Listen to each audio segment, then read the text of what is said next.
Sound. We all know it is a noise we hear in the air, or really, the displacement of air molecules shaken from their equilibrium by a vibration. Of course, the physics definition of sound is explained as a vibration that propagates as typically audible mechanical wave of pressure displacement through a medium such as air or water. Since we know that sound is a wave, we understand it's similar to light.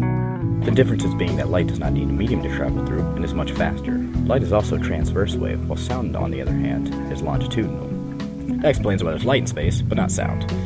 Light has its own physical phenomena, and sound being similar also does, as well as creating something called the Doppler Effect. Now let's say there's a point here, creating sound waves that travel through the molecules around it. Now this point is mobile, so two observers were placed an equal distance away from the point on opposite sides. The two observers will hear the sound at the same time, as the wave is traveling through the same medium, thus the sound wave is moving at the same speed in all directions.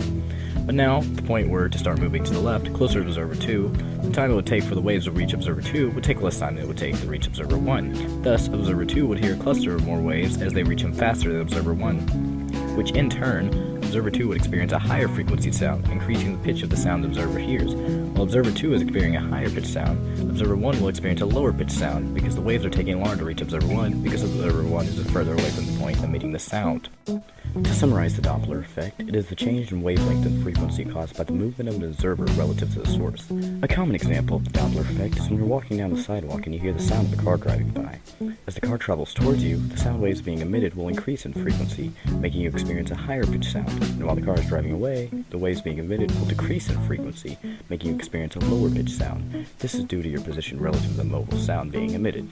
So really, in short, the velocity of the waves doesn't change, only the distance between you and the sound being emitted does. I don't know about you, but to me, that science is sound.